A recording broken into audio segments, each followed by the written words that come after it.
humana. O que isso tem a ver com o que nós queremos tratar aqui com a proposta do tema?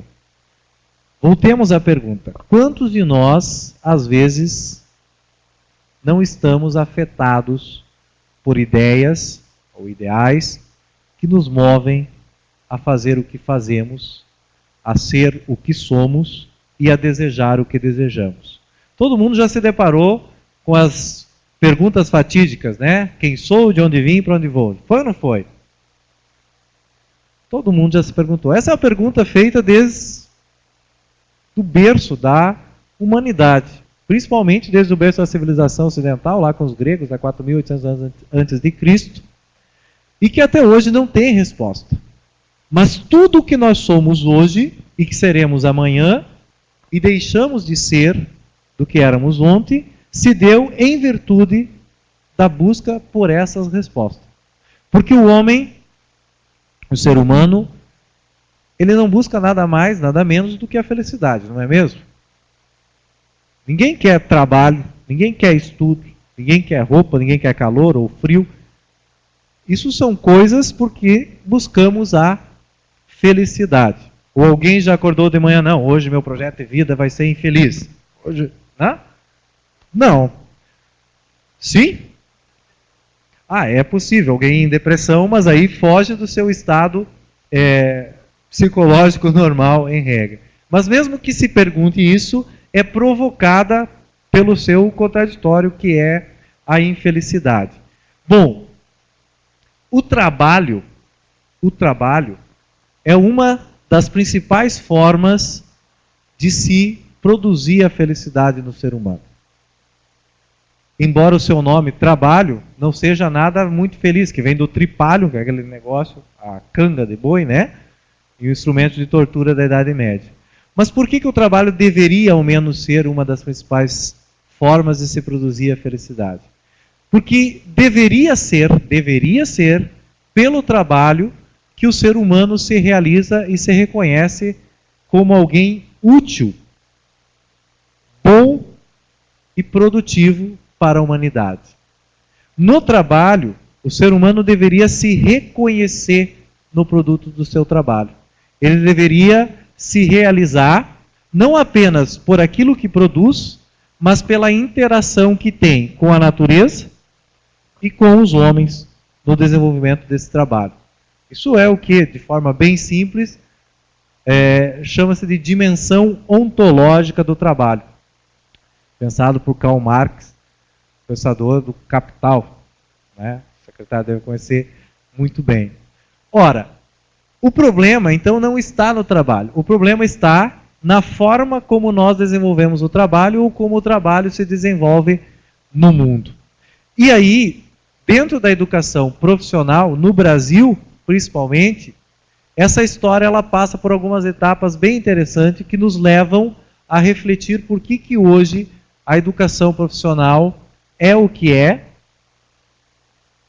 e o que ela poderá ser no futuro próximo ou distante e como que nós compreendemos. E aí uma distinção inicial que eu gostaria de trazer para a gente fazer entre profissionalizante, que é o termo tradicional, e profissionalização, ou educação profissional, como a proposta que eu fiz da fala. Por favor. Não sei se já viram essa figurinha famosa na internet, em que o professor está lá, diante do macaco, o pinguim, o elefante, o peixe, a foca, o cachorro, e diz o seguinte: para uma seleção justa, todos farão o mesmo exame escolar, escalar aquela árvore. Quem vocês acham que vai vencer? O macaco. Vocês acham que essa seleção é justa? Não. Por quê? Porque o professor, ou seja lá quem for ali, que está selecionando, não está observando a diferença. Não está observando a diferença. E aí vem algo que no Instituto Federal Farroupilha a gente tem batido bastante em relação à educação à distância. Educação à distância nada mais é do que uma modalidade de ensino diferente, que exige metodologias e estratégias diferentes de ensino e aprendizagem. Ou seja, a formação que se busca e que se recebe num curso de educação à distância não deve, em hipótese alguma, ou não deveria, diferir em nada da educação presencial ou de qualquer outra forma em modalidade de ensino, educação do campo, enfim, educação indígena, quilombola. Por quê? Porque é educação, muda a modalidade. O que traz, às vezes, algum prejuízo para os estudantes, para os professores, para os tutores, nesse processo? É não perceber a diferença na hora da proposição. Isso vale até para a avaliação da prova. Aqui todos são alunos, a maioria, né? Virtualmente também vários alunos assistindo. Os professores, nós professores, o inferno para o outro às vezes, né? Para o aluno, então, nem se fala. Fazemos essa diferença em todas as nossas formas de avaliação? Não, geralmente é a prova, o conteúdo eu dei para todo mundo, né? Com as mesmas condições, perguntei no final, alguém tem dúvida? Entrei no chat, né? Na plataforma, alguém? Não, tranquilo, então né? Tábula rasa. Claro, é mais fácil para o aluno, para o professor, se for uma provinha objetiva com 5 questões, melhor ainda, né? Fácil de corrigir, rapidinho. E as diferenças, como que elas são conceituadas nisso?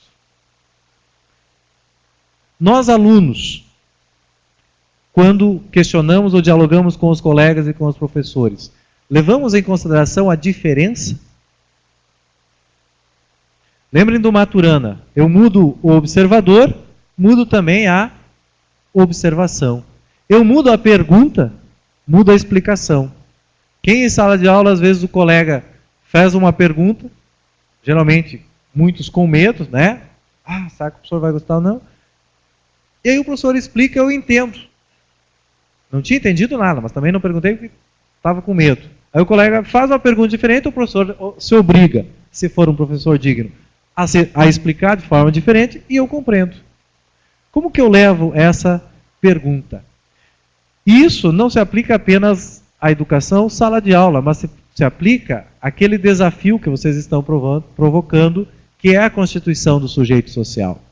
Como que eu encaro a minha ação dentro da sociedade na qual estou envolvido? E como que a educação profissional pode modificar ou me ajudar a modificar a minha compreensão dentro dessa sociedade? Ora, se é o trabalho que deveria produzir a identificação do ser humano, é a realização do ser humano na interação com os demais, com a natureza e com o produto do seu trabalho, como que a educação profissional me leva a isso? Em 1906, e agora eu vou resgatar um pouco a história para a gente fazer esse diálogo, em 1906, um cara chamado Nilo Peçanha, governador do Rio de Janeiro, na época o presidente chamava governador, ele criou a Escola de Artífices e Aprendizes. Algumas escolas de artífices aprendizes, lá em 1906. Foi a primeira ação de educação profissional no Brasil. Na verdade, começou mesmo em 1903, quando ele fez 4 escolas anteriores. Observem um detalhe. Essas escolas, elas estavam vinculadas ao Ministério dos Negócios da Agricultura, Indústria e Comércio. O Ministério da Educação nem existia. Pergunto, por que será que uma instituição de ensino profissional, como era a ideia, não está vinculada a esse Ministério dos Negócios, Agricultura, Indústria e Comércio? Porque tinha um objetivo específico. Essas escolas eram destinadas exclusivamente aos filhos de operários. E está no decreto, tinham a função de ensino profissionalizante, destinada aos filhos dos operários que não tinham e não teriam direito ao acesso ao ensino superior, porque nem educação formal ela não capacitava o aluno para isso. Ou seja, era profissionalizante porque todo o trabalho de artífice, fazer e aprendizes era voltado para a produção em escala e voltado justamente para a agricultura, a indústria e o comércio. ou seja, para a produção do desenvolvimento em larga escala. 20 anos depois, aproximadamente, elas passam então para o recém-criado Ministério da Educação, em 1930, Ministério da Educação e Saúde Pública, começando assim a ganhar status de educação profissional. E mais tarde, em 1937, as chamadas escolas de artífices e aprendizes passam a se chamar de liceus profissionais. Alguns, os pais mais antigos, devem ter já ouvido a falar no liceu profissional. Passa, por favor.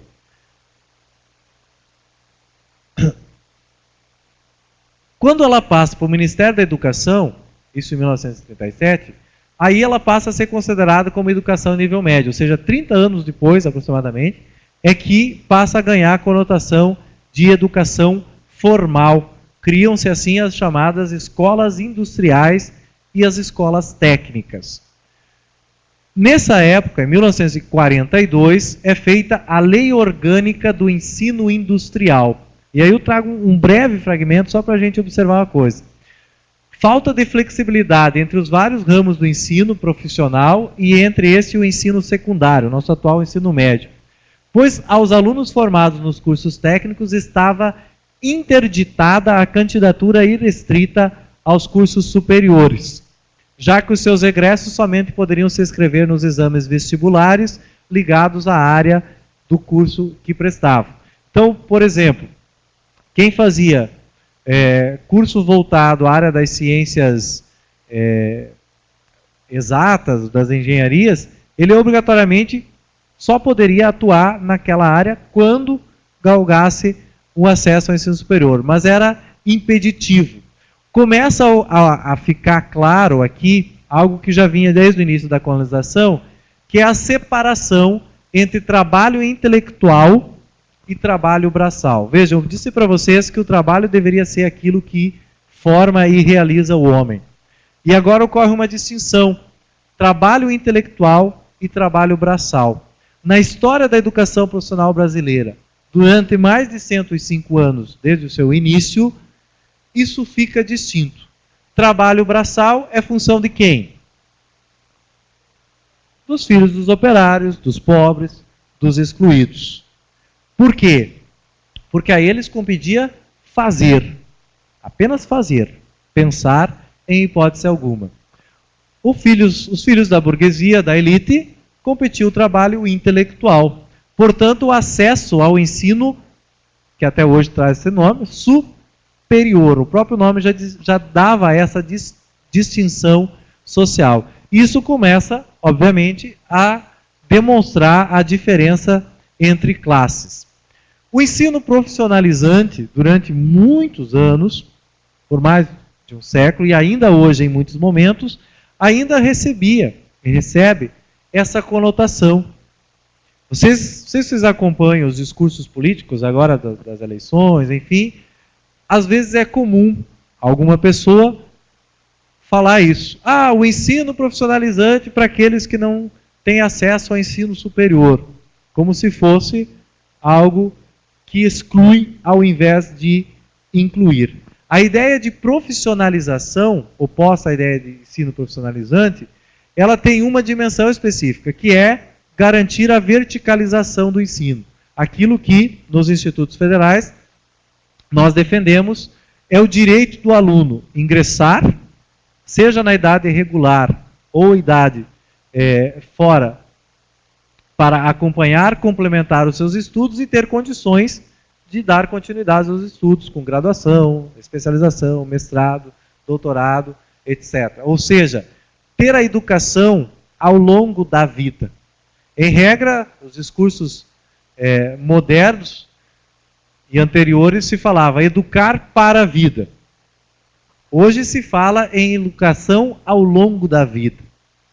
Por que educação ao longo da vida e não educação para a vida?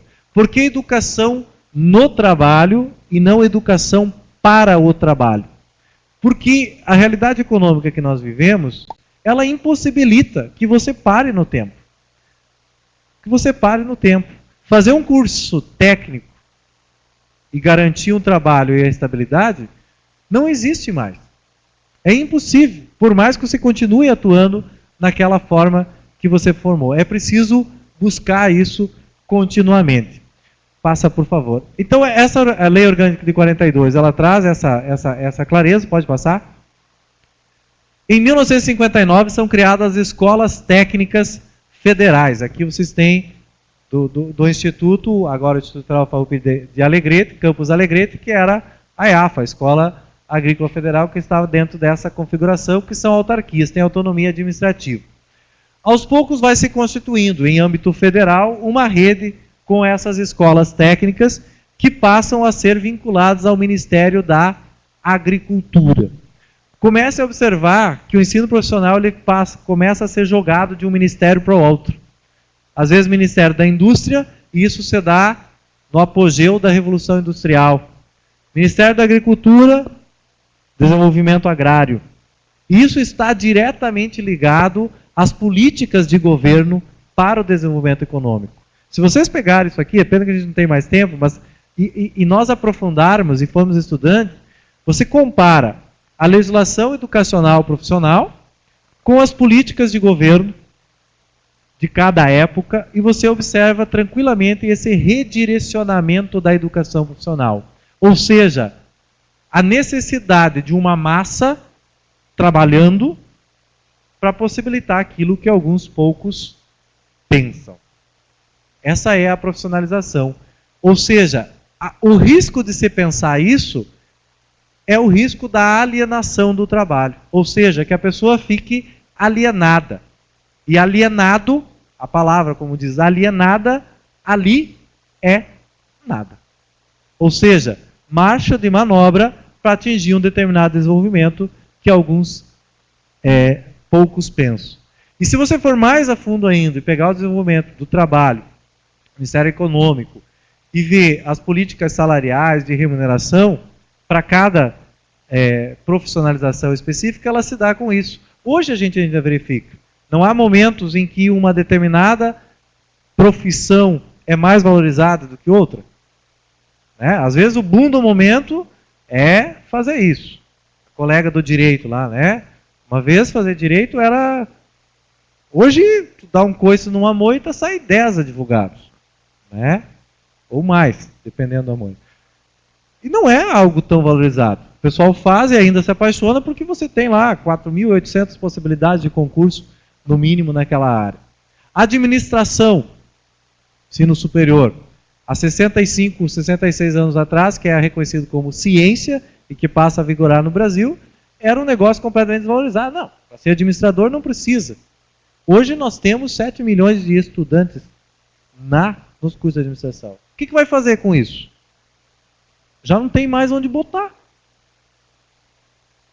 Como que você vai valorizar essa profissionalização? O ensino técnico.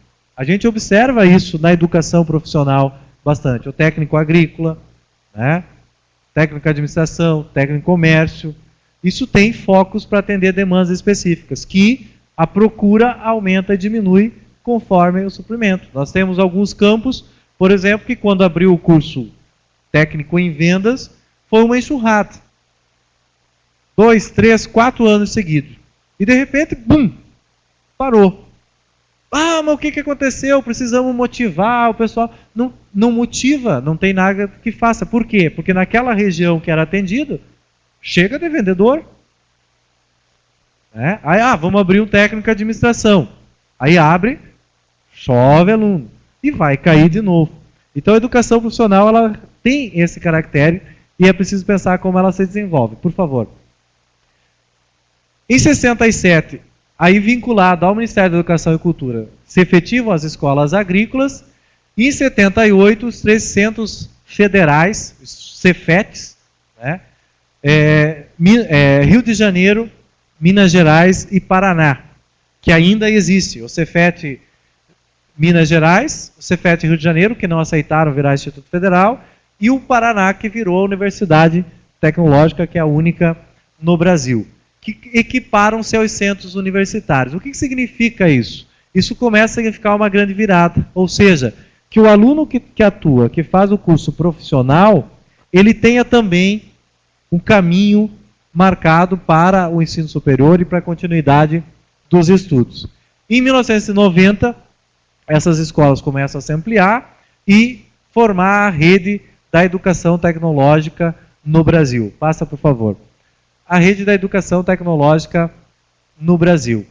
Em 98, o Fernando Henrique Cardoso, ele proíbe a construção de novas escolas federais, por meio de um decreto, vocês podem pesquisar lá, o decreto 2208, aprovado em 97, em que ele proíbe a expansão da rede federal. Não tem mais escola profissional na rede federal. Não exatamente com essas palavras, porque seria um risco político muito grande. Mas o que ele faz? Começa a minguar. Não dá mais professor, não dá mais recurso. Antes nós conversávamos ali com a Denise rapidamente, a necessidade da discussão do EAD, as bolsas para o tutor, enfim, o investimento. Começa a minguar e as escolas vão derrubando. A Alegrete, aqui o campus Alegrete é exemplo disso, o secretário conhece a história, os professores não vinha mais recursos, e aí vai matando. Por quê? Porque passa a ser desnecessária a educação profissional? Não. Porque a atribuição da educação profissional para essa política de governo passa a pertencer ao sistema privado. E aí nós temos o sistema S, que desempenha muito bem o seu papel de educação profissionalizante, que infla esse nicho de atuação. Passa, por favor. Isso foi em 97. Até aqui, em 100 anos, praticamente, de educação profissional, no Brasil inteiro existiam 104 escolas técnicas federais. Passa, por favor. Não, é aqui. 7 anos depois, 2004, começa uma briga do governo federal para mudar essa realidade. E aí vem o decreto 5104, que muda uma palavra do decreto 2208, que dizia que a educação profissional se daria prioritariamente pela iniciativa privada e pelo Estado, e ele passa a colocar isso como preferencialmente. Juridicamente, isso dá uma interpretação bastante grande. Por quê? Porque abre espaço para ampliação da rede federal. E começam a surgir novas escolas a partir de 2005, 2006. Durante 100 anos, como eu falei, 144 escolas no Brasil inteiro, na rede federal de educação profissional.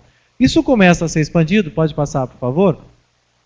E é criado em dezembro de 2008 a Lei 11.892, que cria a Rede Federal de Educação Profissional com os Institutos Federais de Educação Profissional, Ciência e Tecnologia.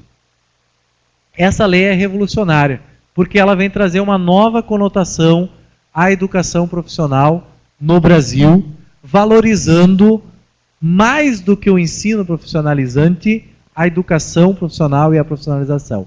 Em síntese, o que isso quer dizer? Não sei se vocês já acompanharam os discursos, mas começa a prestar atenção. A gente costuma receber, a reitora principalmente lá no gabinete, prefeito que diz o seguinte: eu preciso de um campus no meu município porque nós precisamos de mão de obra qualificada.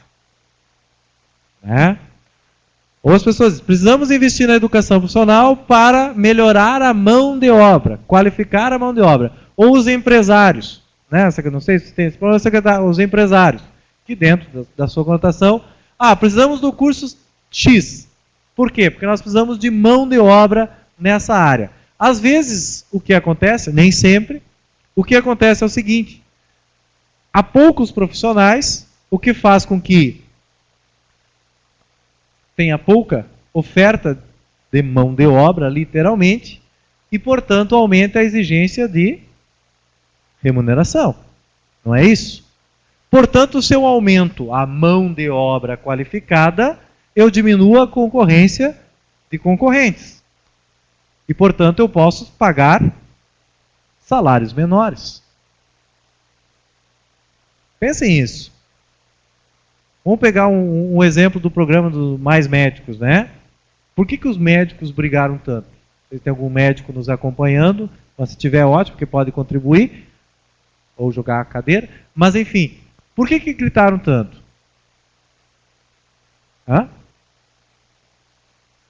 Hoje é fácil encontrar médico em tudo quanto lugar. Aqui em Alegrete vocês têm médicos, né?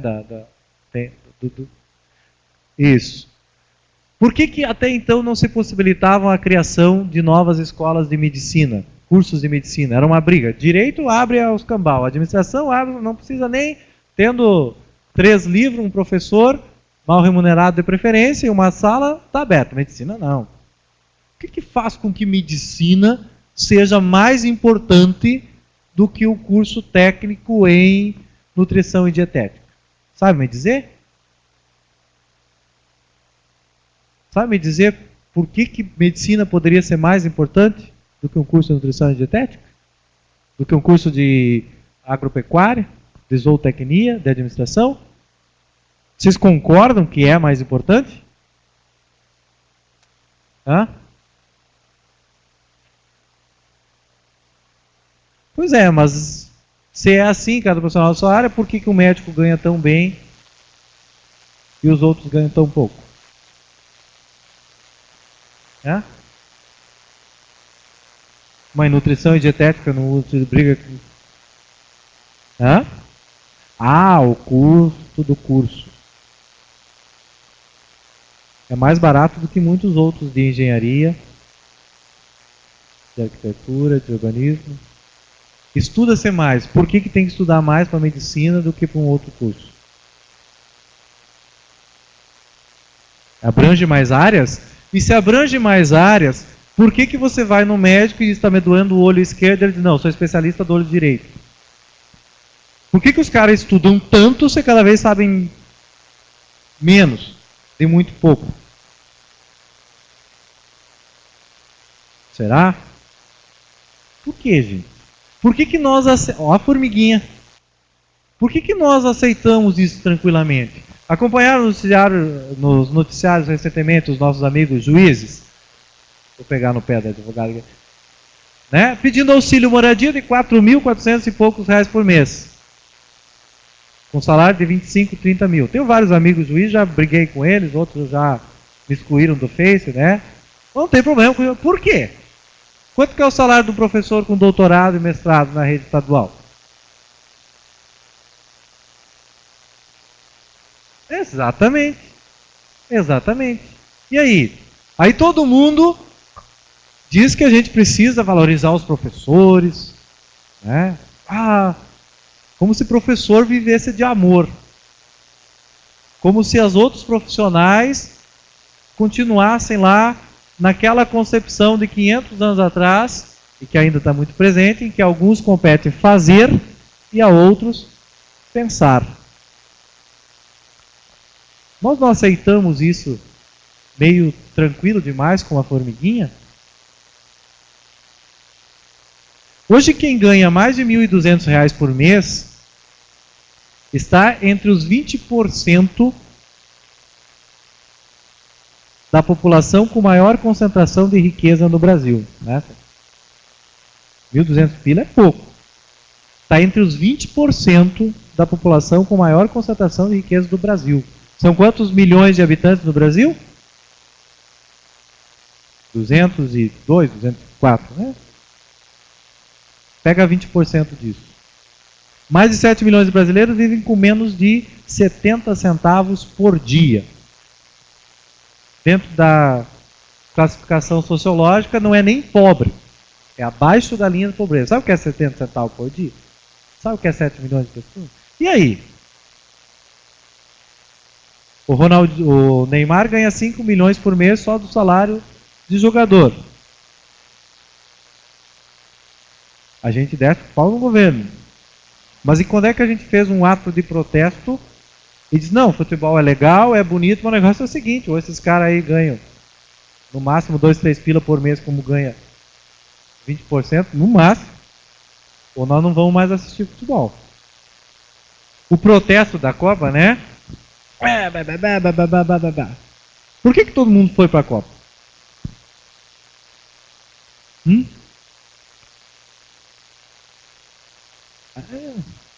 É a formiguinha. É a formiguinha. Então, às vezes, as coisas não saem, ou a gente reclama, mas fica como uma formiguinha. O que nós estamos fazendo? Ah, não temos força porque os grandes nos... Claro que temos. Por que não usamos? Existe um negócio chamado, na Constituição Federal, me ajuda? Desobediência civil, não é? Que não é um ato ilegal. É autorizado pela lei, que a gente pode fazer e que já fizemos raríssimas vezes na história. Leia-se Direto Já e Fernando Collor de Mello. É isso. Por que a gente não faz isso? Como que a educação profissional pode nos proporcionar uma ação social enquanto sujeito do desenvolvimento e não objeto do desenvolvimento? Como que eu posso fazer isso? Já pensaram?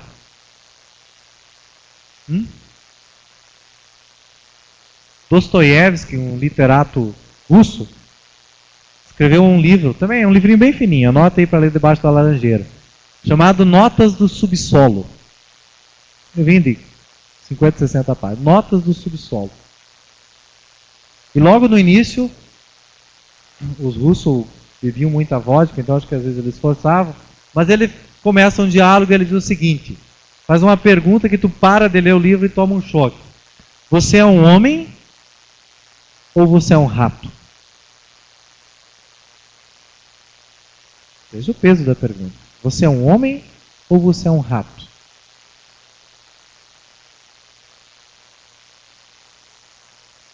Já se questionaram?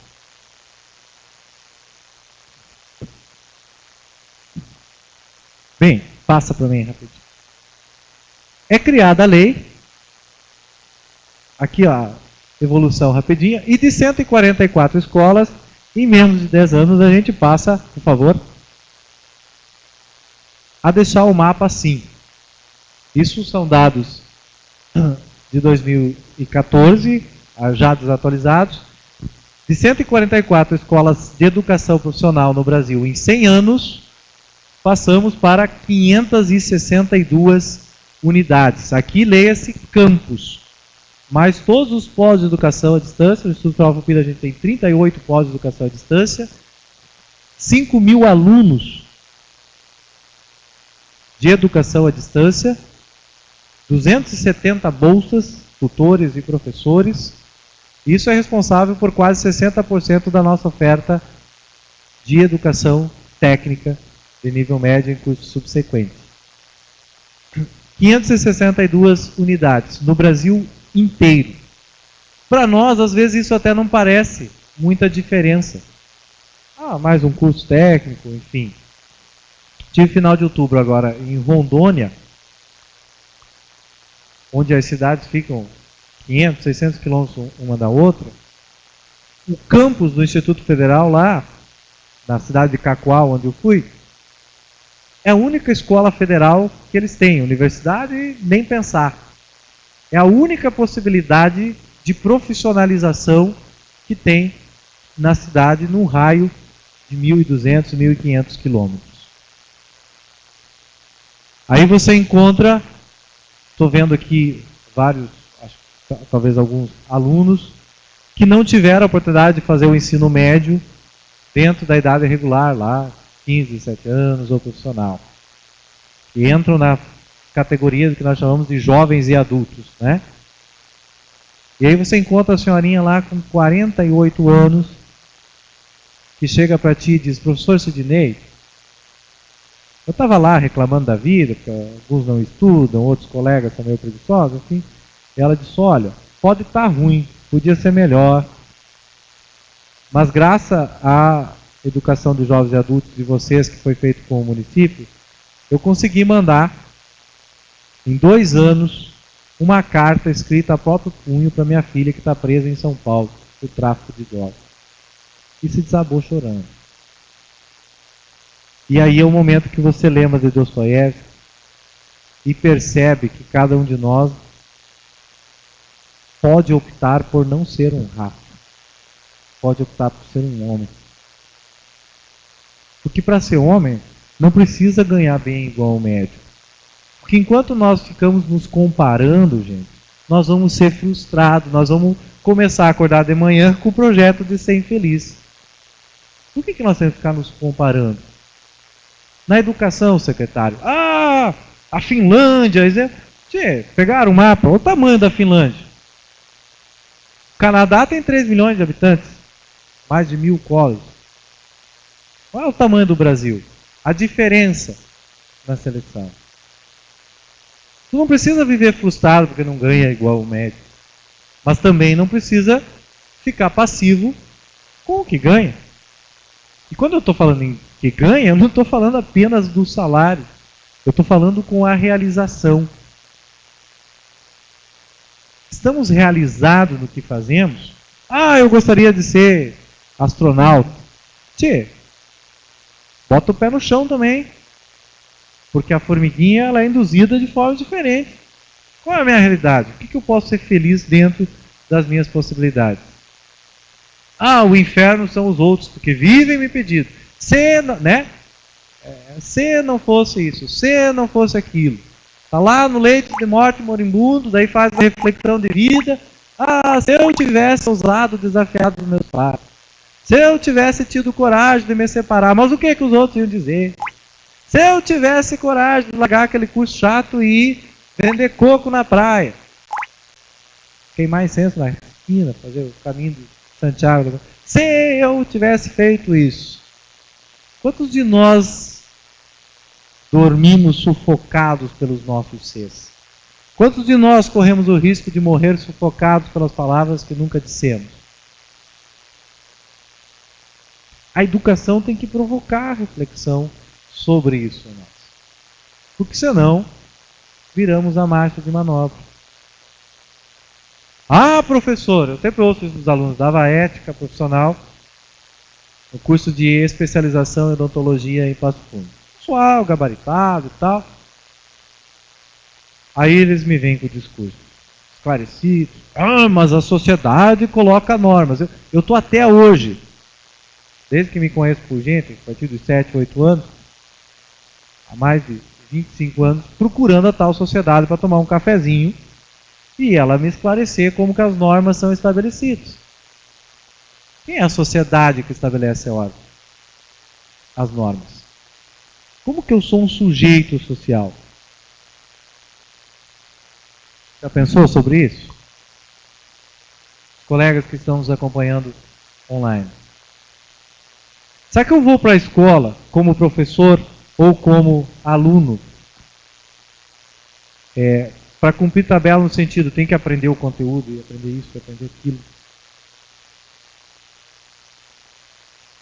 Qual que é o desafio da educação à distância dentro desse cenário?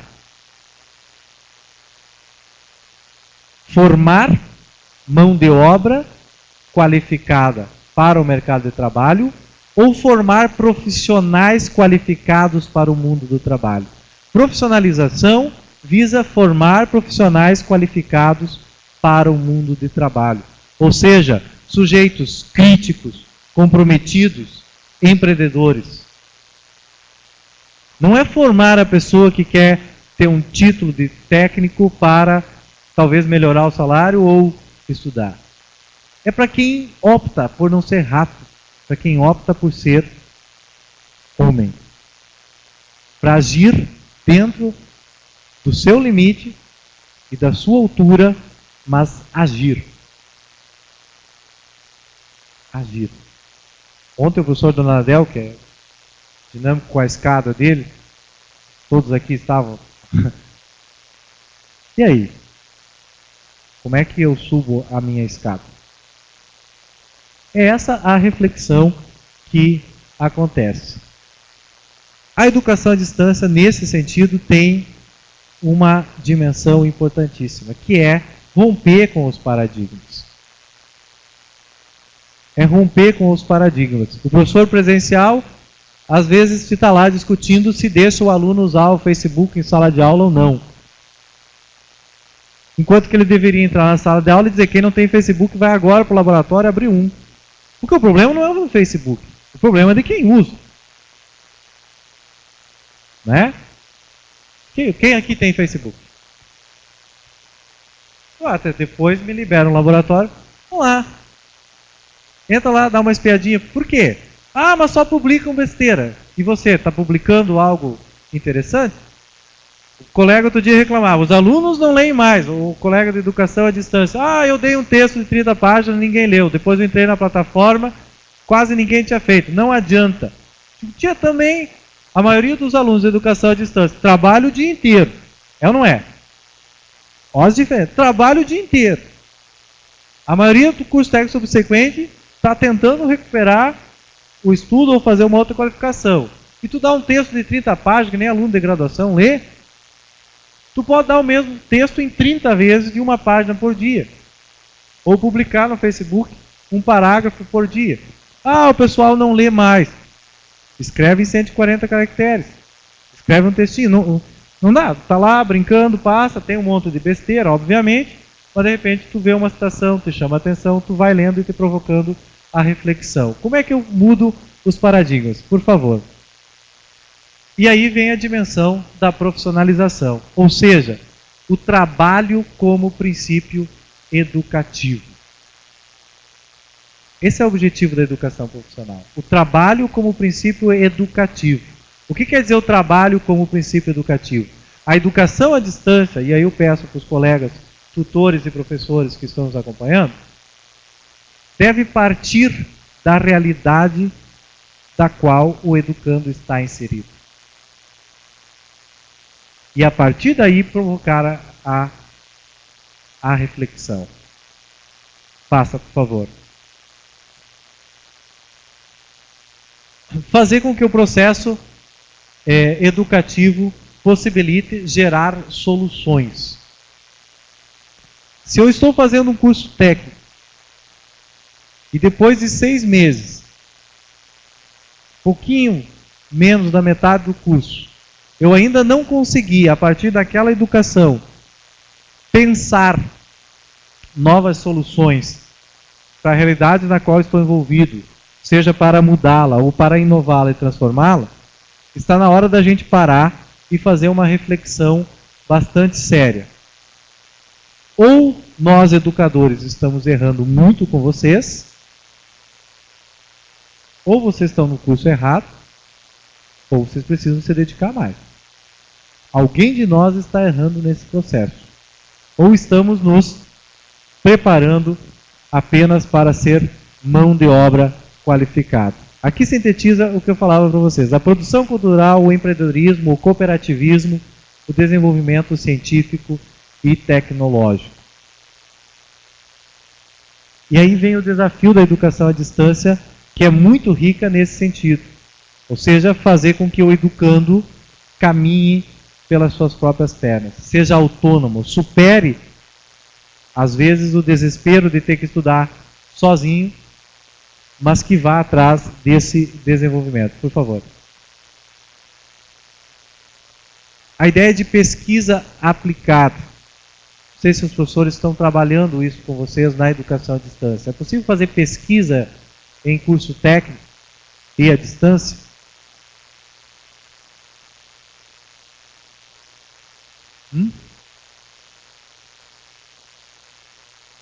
É possível? Estamos fazendo isso? Como que estamos produzindo? Pode passar.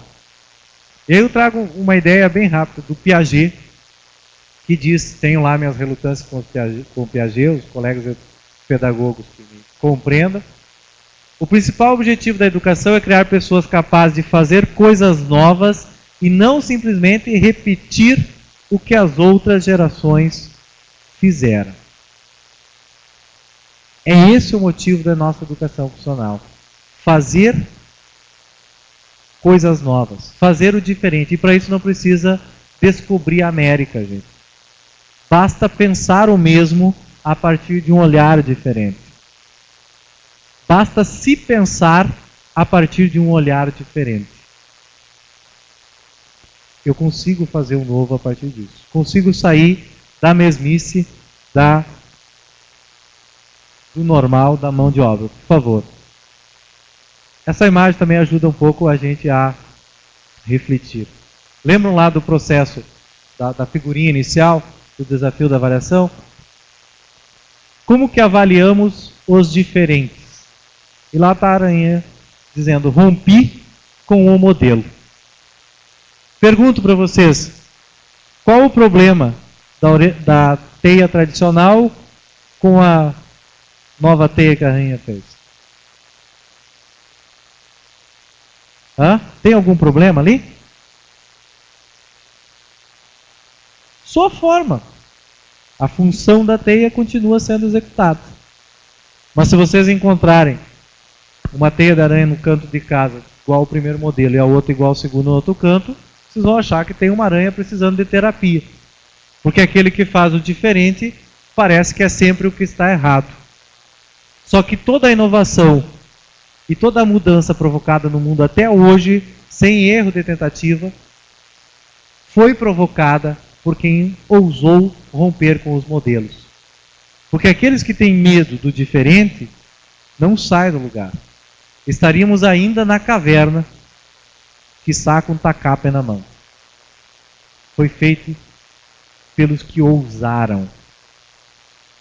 Shakespeare dizia, ousadia e prudência são elementos indispensáveis para quem deseja empreender um grande feito. Ser ousado na ação e ao mesmo tempo prudente dentro da realidade para buscar fazer o diferente. Para arriscar. E aí, diante de alunos e colegas educadores, o desafio da educação hoje é justamente estar próximo, mesmo que distante. Estar próximo, mesmo que distante. Não apenas o professor ou o aluno, pela virtualidade, mas todos nós, educadores e educando, estar próximos da realidade um do outro, mesmo que distante, e estar próximos a nós mesmos, mesmo que às vezes distante, forçado pela realidade da qual nos encontramos. Vocês concordam com isso? Como é que eu posso estar próximo, mesmo que a distante?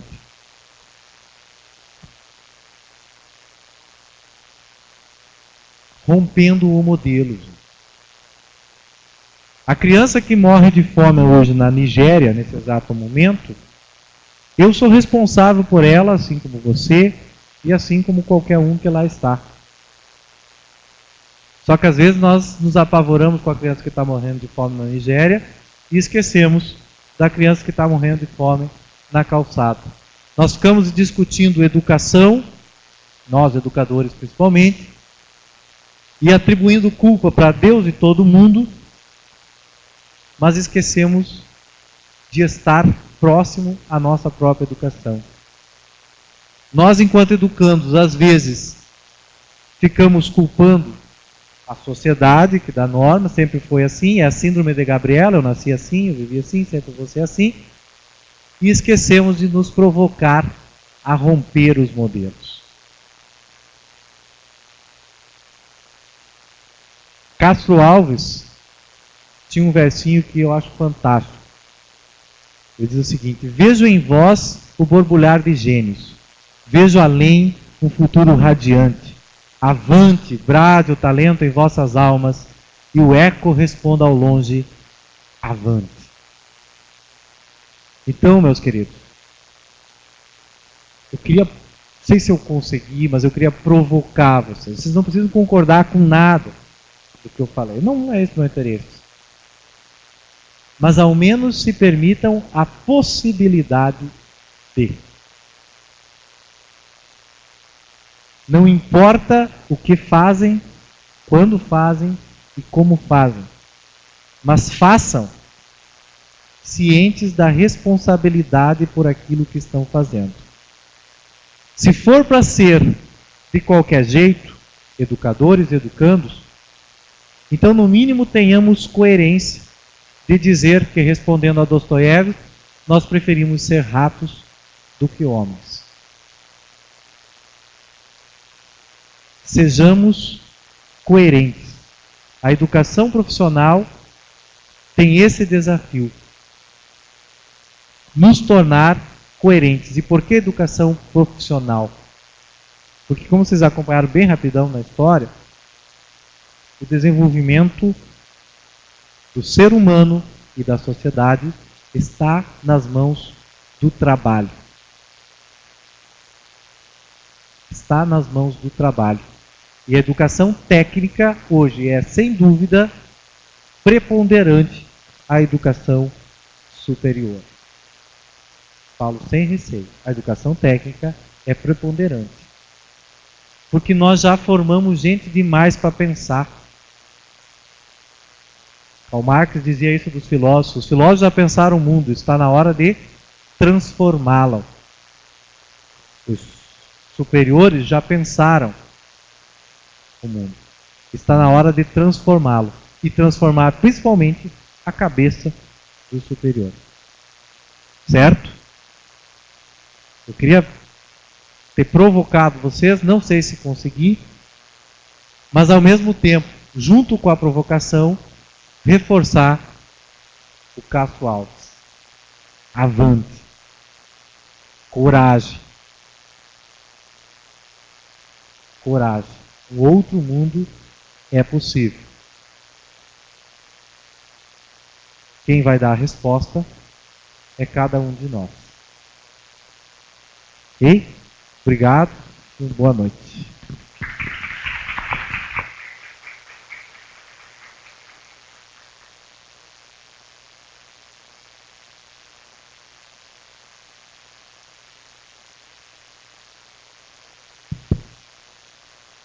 Neste momento, estamos conectados com 36 pontos de acesso, dentre eles os polos Alegrete, São João do Polesne, Santa Maria, Piratini, Quaraí, Ijuí, Santana do Livramento, São Borja, Restinga Seca, Pelotas e Ibirubá, curso técnico em comércio da Escola Lauro Dornelles, Canguçu, Polo Canguçu, Campus Bagé da Unipampa e mais os acessos individuais.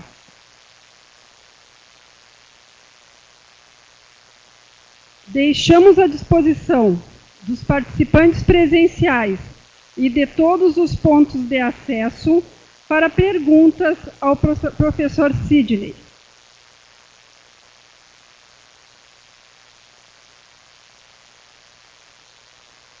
Retificando, Sidney.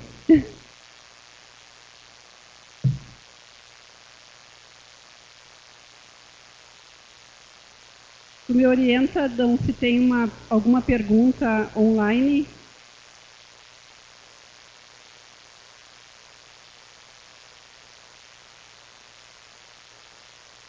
Alguma pergunta ao pessoal que está presencial?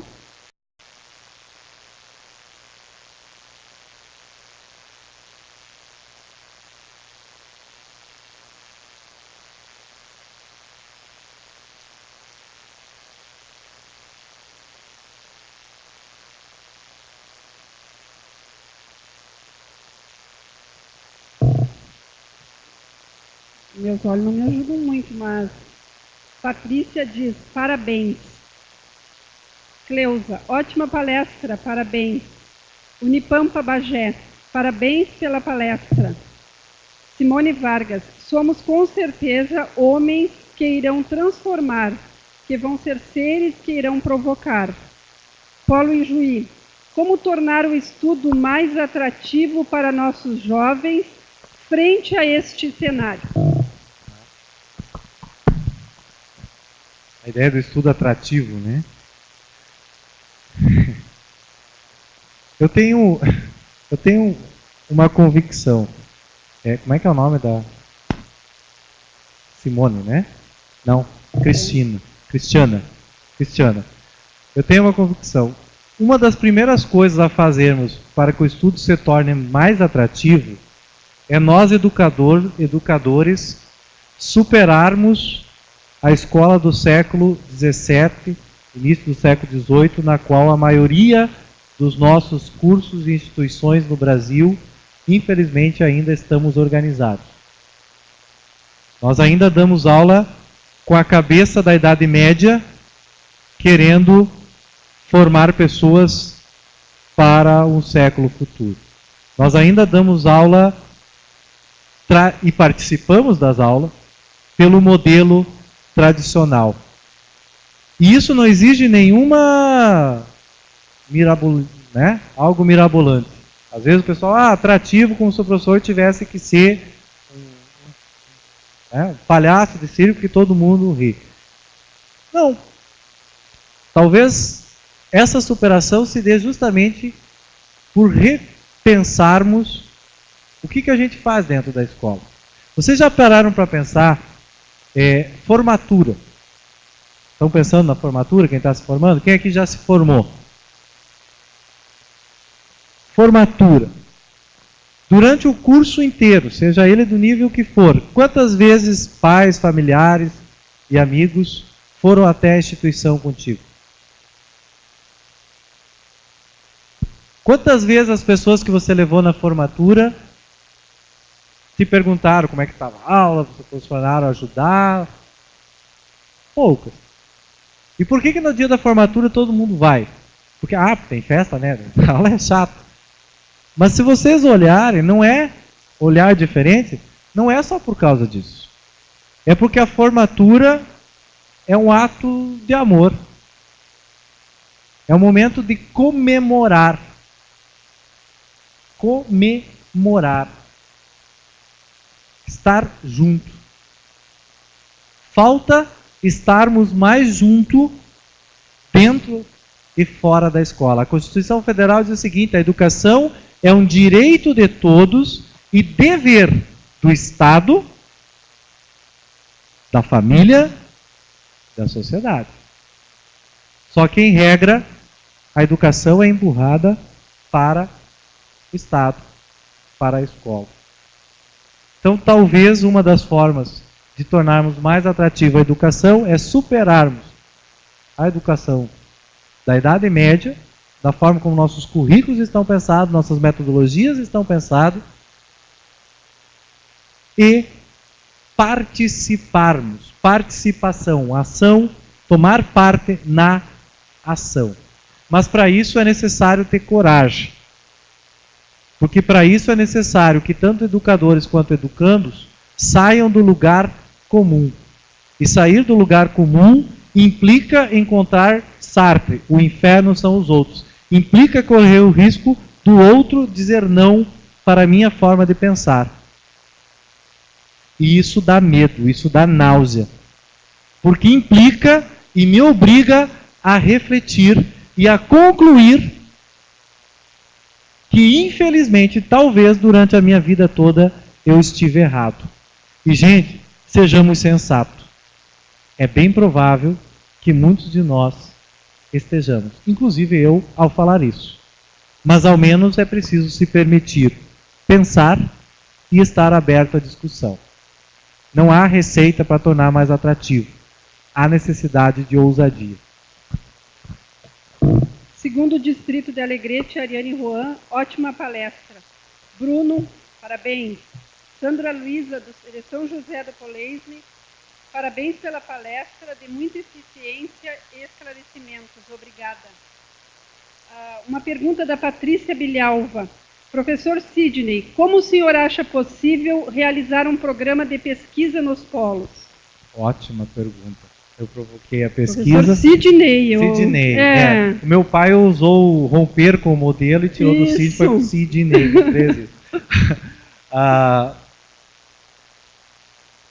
Realizar a pesquisa nos polos. Seja no polo, qualquer curso. Como que é possível realizar a pesquisa? O artigo 207 da Constituição, ele diz que ensino, pesquisa e extensão são indissociáveis. Certo, colega advogado? São indissociáveis.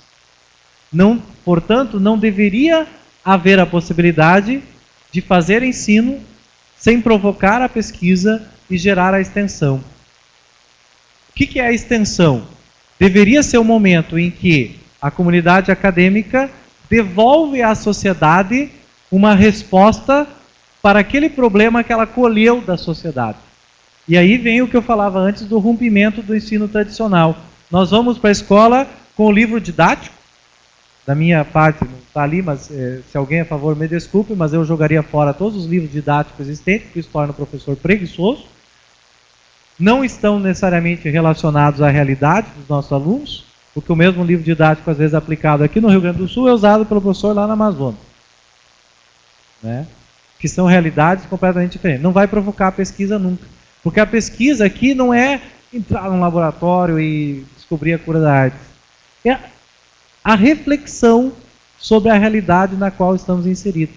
Ou seja, compete ao professor ser mediador no processo de ensino, dar subsídios técnicos, científicos para o aluno pensar a sua realidade, motivar a reflexão sobre isso e devolver à sociedade de alguma forma. Como é que eu faço a pesquisa no polo, no curso, na educação? Replanejando a forma de ensino e aprendizagem, buscando problemas concretos. Não ensinando. Que curso tu faz, colega? Técnico de biocombustível. Não ensinando para ele como é que se produz biocombustível a partir do extrato, não sei do que, etc, etc, etc. Mas provocando ele a não só aprender pelo ensino como é que se faz hoje biocombustível, mas investigar na sua realidade se é possível fazer isso de forma diferente.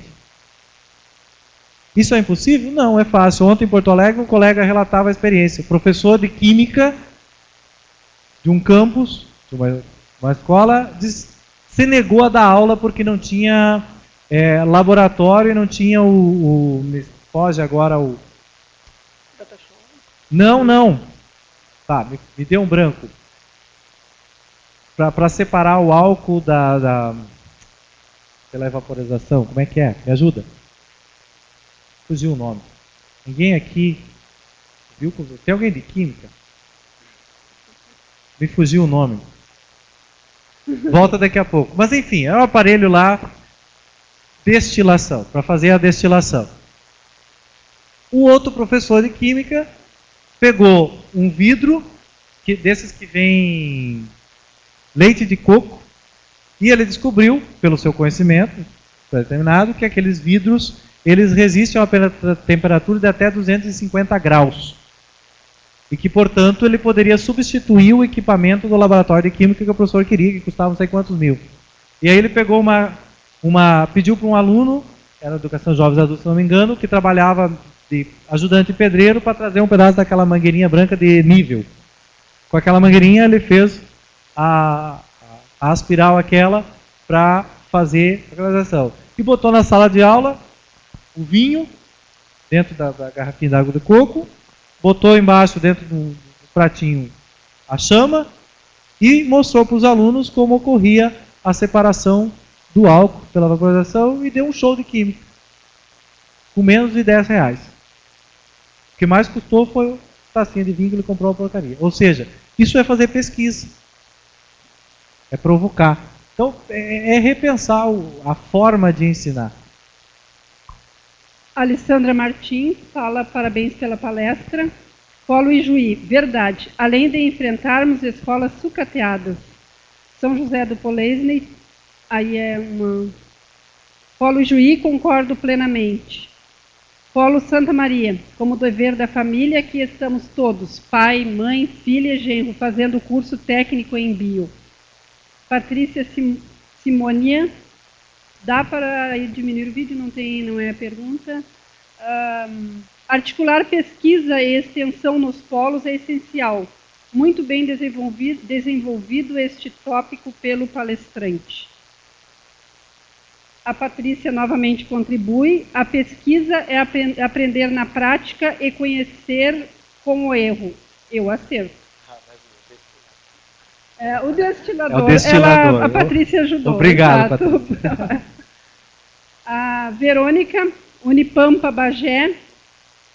Os eixos tecnológicos interferem de alguma forma nas escolhas de metodologias mais adequadas a cada curso de educação à distância na rede ETEC? Eu não sei se eu entendi a pergunta da Verônica, mas os eixos tecnológicos não devem interferir de forma alguma na escolha da metodologia. O eixo tecnológico, de acordo com o Catálogo Nacional dos Cursos Técnicos, é para organizar os cursos de acordo com uma área específica, buscando um perfil de egresso determinado. E aqui, ela vai me desculpar, ela repete a pergunta se eu não conseguir atender, mas é necessário determinar duas coisas essenciais: o projeto pedagógico de curso e as metodologias adotadas para a implementação e aplicação desse projeto pedagógico de curso durante o ensino e a aprendizagem. Ou seja, as metodologias de ensino e aprendizagem estão essencialmente nas mãos do professor e do aluno.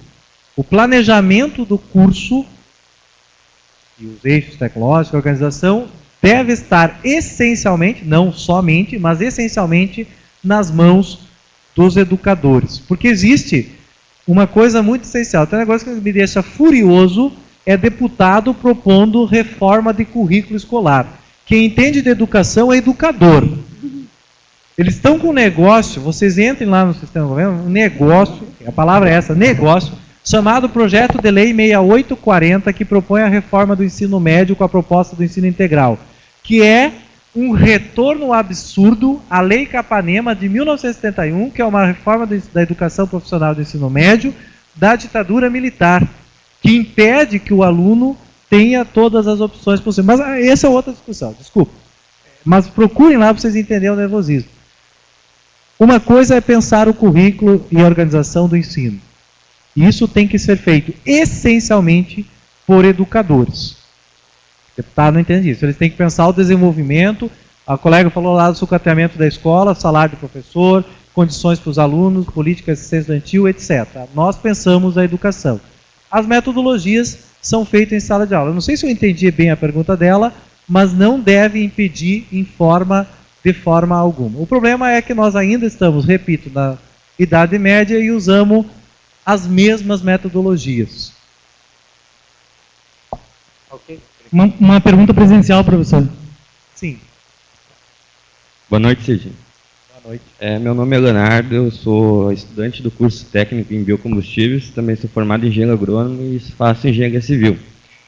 Eu tenho discordo um pouco de ti enquanto tu comentou sobre a ascensão dos cursos profissionalizantes e que a sociedade, no momento, ela já está saturada na formação de profissionais pensadores, no caso, cursos superiores, como tu comentou.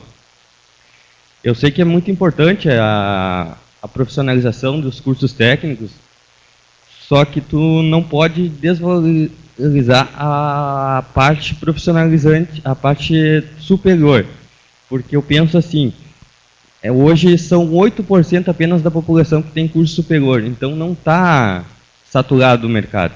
É um processo evolutivo que a gente não pode parar, tem que continuar formando pessoas com cursos superiores e incentivando os cursos profissionalizantes.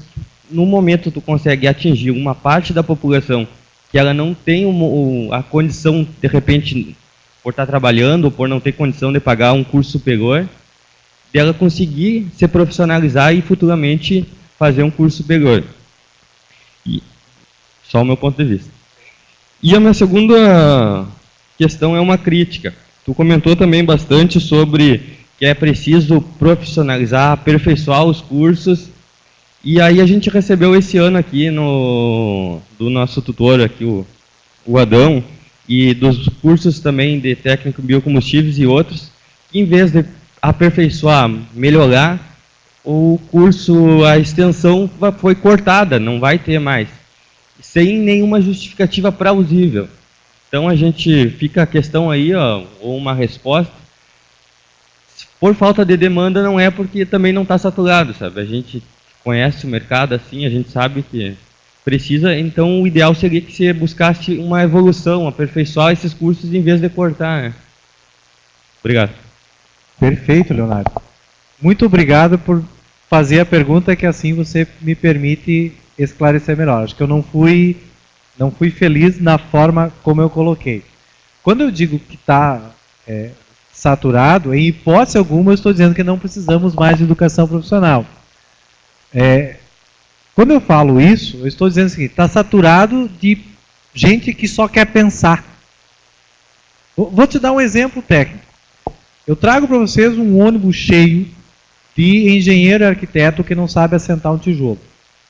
Certo? Vocês devem conhecer um monte. E aí a demanda por técnico em edificações, por exemplo, que deveria assumir o papel em síntese do mestre de obra qualificado e formado para isso, aumenta. Quando eu falo isso, eu estou falando nesse sentido. Gente que só quer pensar. Porque não dá só para pensar. Nem os filósofos mais têm esse direito. Né? Aliás, filósofo é aquele que, separado de trabalhar, ninguém percebe, porque nem sabia que tinha começado a trabalhar, não sabe o que faz. Né? Mas, não sei se eu estou conseguindo traduzir, mas não é essa a questão. Pelo contrário, é motivar a verticalização e a continuidade. Mas não pensar que apenas o ensino superior é importante. E aí vem a educação profissional no ensino médio. Porque até hoje, infelizmente, está mudando felizmente, mas infelizmente o ensino médio faz o quê?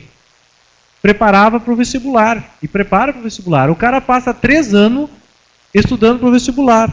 E 12% da população brasileira tem acesso ao ensino, 8% está, 12% tem acesso ao ensino superior. Ou seja, todos os outros jovens fazem o quê? Aí termina o ensino médio e não conseguem nem ter condições de ingressar. Nós temos vários alunos no Instituto Farroupilha que só estão, egressos do ensino médio técnico, que só estão fazendo faculdade hoje porque não conseguiram entrar na universidade pública, né?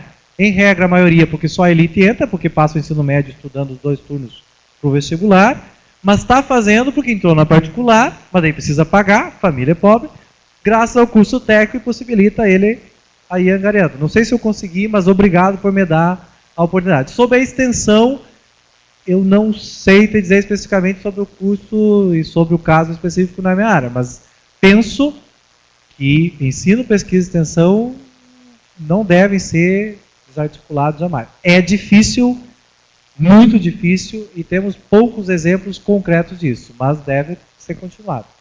Obrigado, Leonardo. Agradecemos ao professor Sidney pela brilhante contribuição que aqui deixa a todos os participantes deste seminário. Convido a tutora Florência Lopes para entregar uma lembrança do Polo Alegrete ao professor.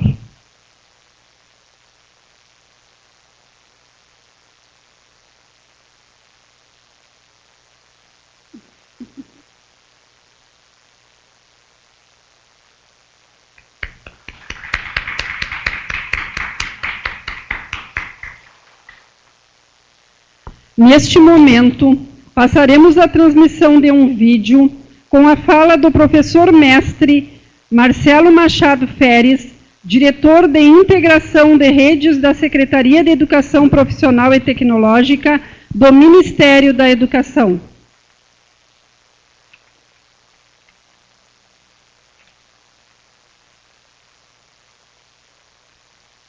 Lembramos que esse vídeo tem apenas 5 minutos.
Olá a todos e a todas. Inicialmente eu gostaria de agradecer pela oportunidade de estar tendo essa participação. Esse é o 4º seminário online de ensino profissionalizante. Parabenizar a todos que estão realizando esse seminário, até porque estar discutindo educação profissional, ensino profissionalizante no país hoje, se trata de uma agenda muito positiva e muito relevante para que a gente possa contribuir tanto com o processo de inclusão produtiva quanto com a melhoria da produtividade e competitividade pela qual passa o nosso país. Vocês estão realmente de parabéns pela organização do evento, e nesse sentido eu cumprimentaria de forma especial o secretário de Educação e Cultura da Prefeitura de Alegrete, o Jorge Antônio da Silva Citó, e também a coordenadora da Rede ETEC Brasil, do Polo Alegrete, a Denise Antunes Alegre. Bom, falar de educação profissional, sobretudo as perspectivas, né, do que vem para diante, nos remete, ainda que minimamente, a compreender que o histórico da educação profissional no Brasil nem sempre foi como nós temos hoje, em termos de valor social, interesse da sociedade. Embora a educação profissional já seja centenária, né, com o início da Escola de Aprendizes e Artífices, ainda em 1909, de fato foi na primeira década desse século que a educação profissional ganhou o seu fortalecimento mais significativo.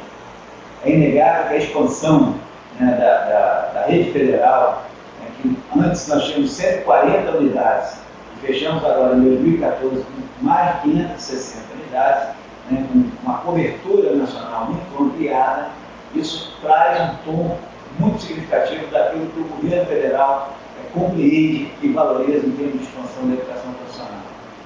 Para além disso, a criação do Pronatec, né, pela lei que criou 12.513, ainda em 2011, que possibilitou que nós pudéssemos integrar as diversas iniciativas de educação profissional existentes no país, das quais eu destaco, para além da nossa rede federal, as iniciativas relacionadas à rede ETEC, também a expansão das escolas públicas estaduais por meio do Programa Brasil Profissionalizado, né, o próprio acordo de gratuidade do Sistema S, que tornou obrigatório que 2/3 dos recursos que são recebidos por essas instituições se revertam em matrículas gratuitas para estudantes de baixa renda, e uma iniciativa nova que veio do Pronatec em 2011, que foi a Bolsa Formação, que possibilitou também a atuação, né, das diversas redes dentro de um processo de formação inicial e continuada, além da formação de cursos técnicos. Então, essa caracterização de uma política pública que se integra com diferentes iniciativas e dessa forma nos permite avançar muito mais rapidamente, possibilitou que nós tivéssemos, inclusive numa definição do PNE, que o número de vagas em cursos técnicos para os próximos 10 anos devem ser triplicados. Então, isso evidencia o esforço do governo, o esforço da sociedade, no sentido de ampliarmos cada vez mais a relevância e o atendimento da educação profissional como forma de política social para a educação dentro de uma visão estratégica. É fato que, ao longo desses últimos anos, essas iniciativas, e eu destacaria a própria expansão do ensino técnico à distância, nos trazem novos desafios. Simplesmente, a ampliação quantitativa não é suficiente para caracterizar a força de uma política pública.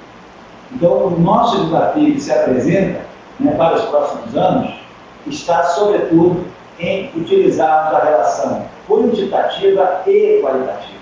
Não há que se confrontar essas duas ideias.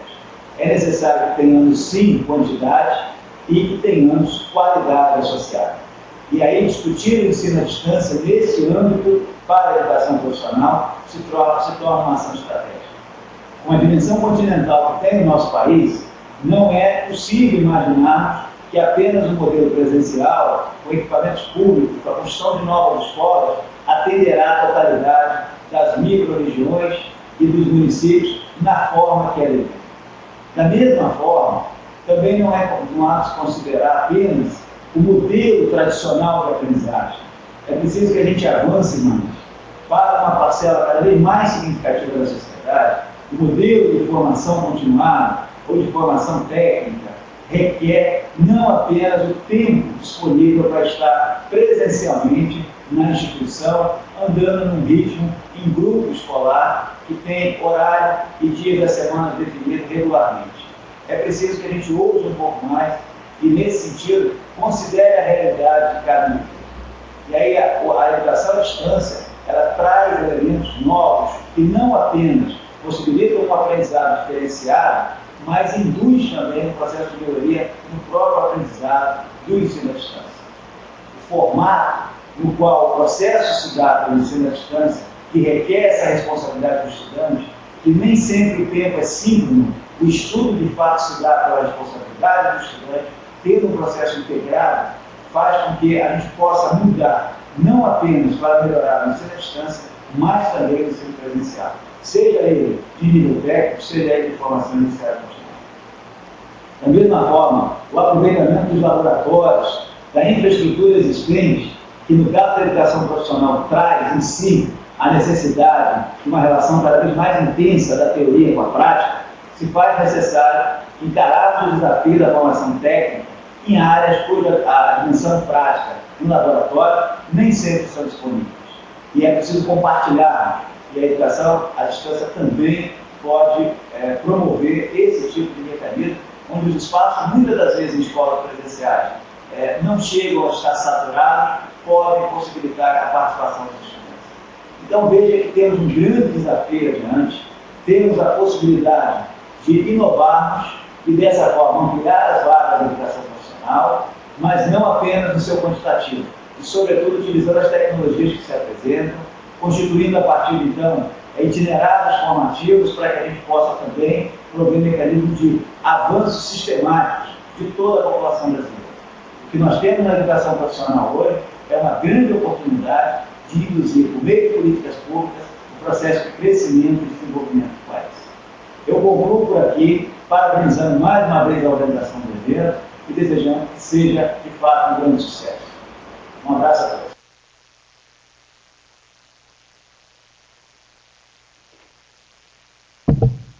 Convidamos o secretário de Educação e Cultura da Prefeitura de Alegrete para deixar uma mensagem de encerramento. Tarefa, professor Citó.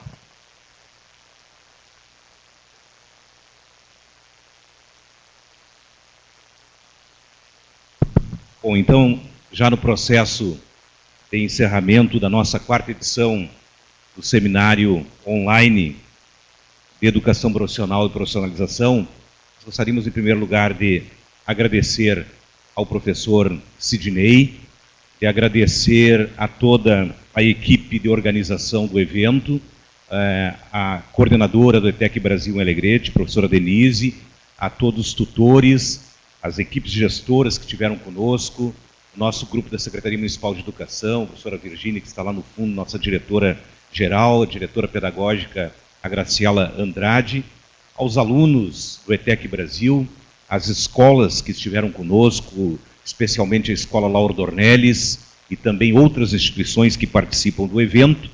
E me parece, assim, professor Sidney, que as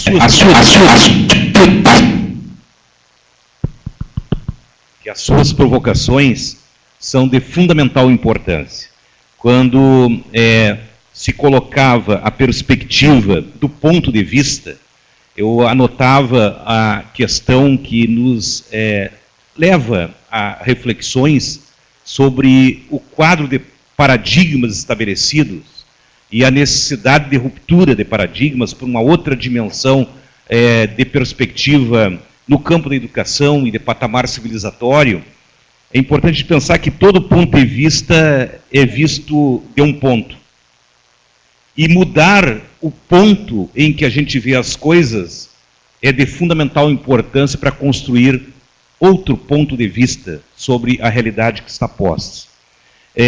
Quando nós fazíamos a reflexão, eu pensava em um grande ator que nos deixou há pouco tempo, Robert Williams, quando fazia a reflexão, a partir do cinema, sobre a Sociedade dos Poetas Mortos, e que a forma de caracterizar um outro ponto de vista, visto de um ponto diferente, era mostrar outras possibilidades, inclusive com a questão bem concreta de subir nas classes e mostrar para os alunos a possibilidade de outras circunstâncias.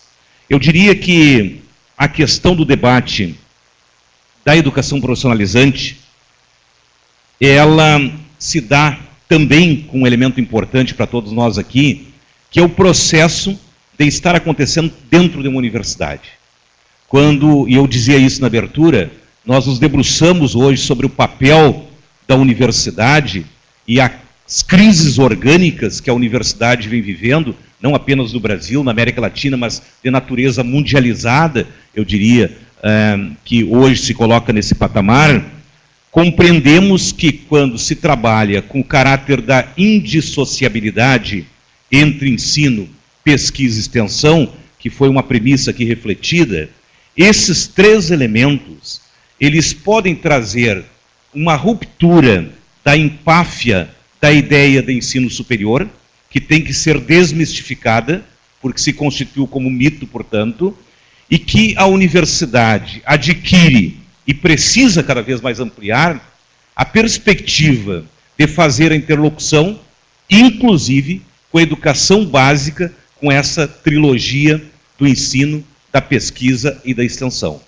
Agora, é fundamental também, eu estou considerando o encerramento, trazendo alguns elementos das suas provocações, que ao superar essa empáfia de como se constituiu a ideia do ensino superior, onde a pesquisa ela foi muito mais produzida para satisfazer as vaidades acadêmicas, onde muitas vezes a pesquisa ela foi produzida para o mofo das prateleiras, sem cheiro, sem gosto e sem estar atrelada à vida.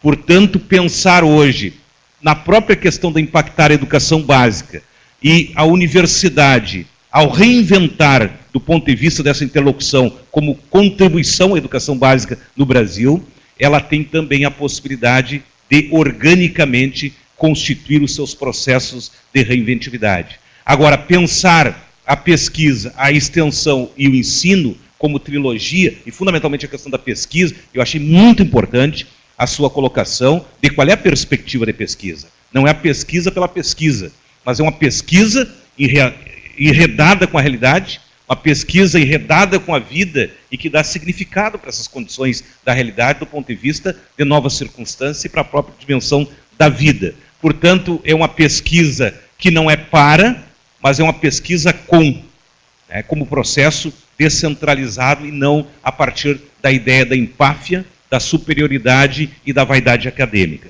Por outro lado também, as considerações são múltiplas, eu não quero me alongar, a gente poderia fazer uma série de considerações.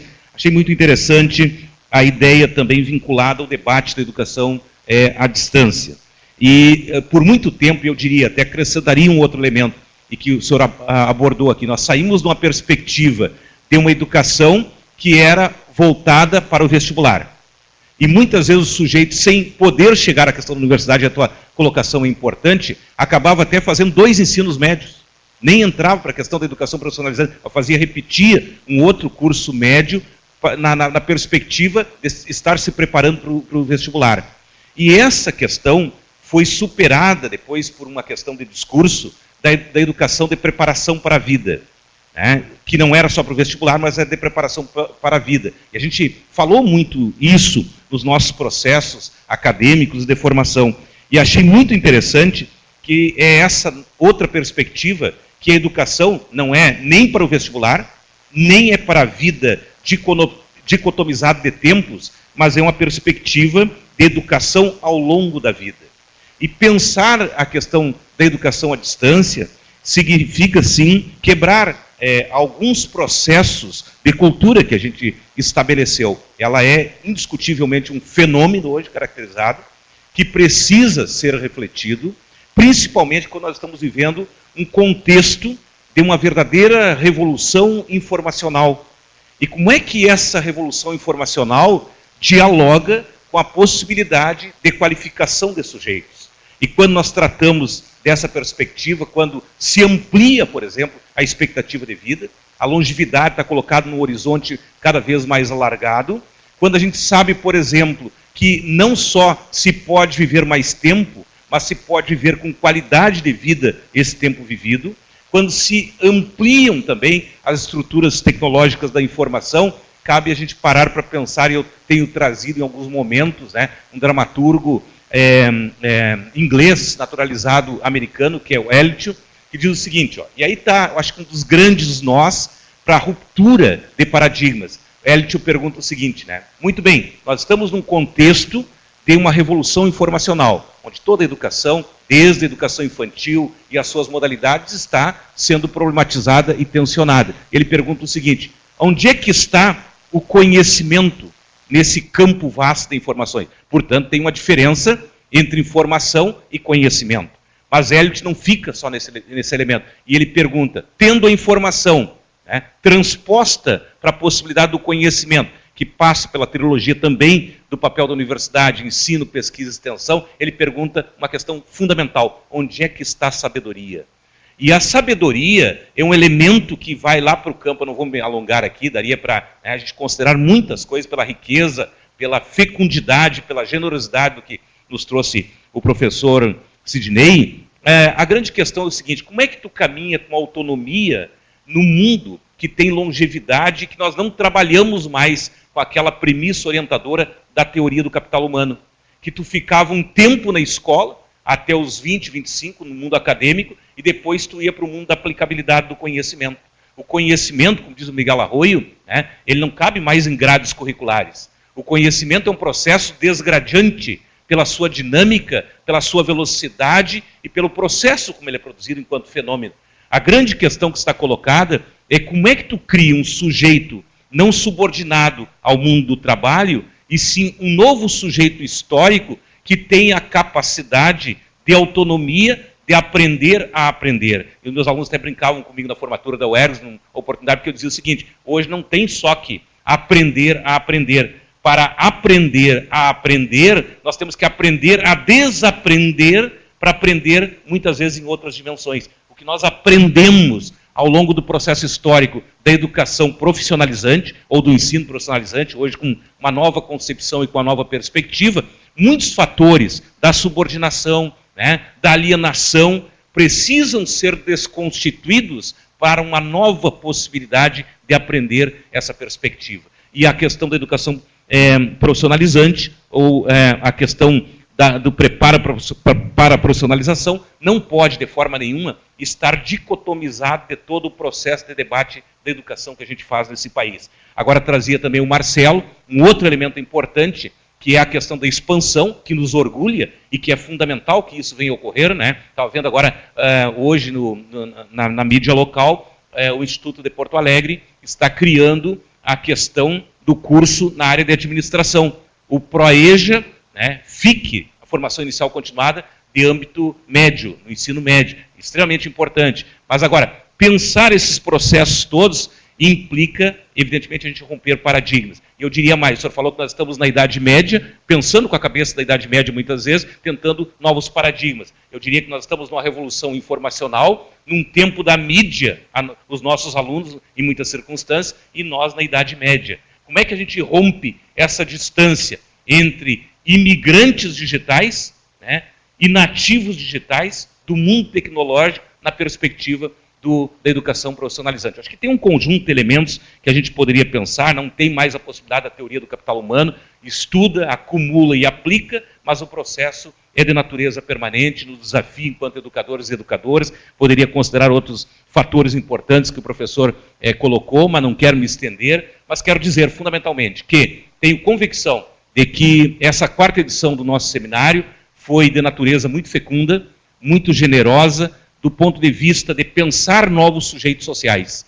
Porque pensar novos sujeitos sociais implica em dizer que nós precisamos de uma perspectiva de trazer uma outra possibilidade de constituição humana. Porque os sujeitos históricos do mundo tecnológico estão aí, mas são sujeitos superficiais, sujeitos da sedução ao imediatismo, da superficialidade, do não penso, da não perspectiva filosófica, de trabalhar as coisas muitas vezes no campo do pragmático, caindo para o pragmatismo.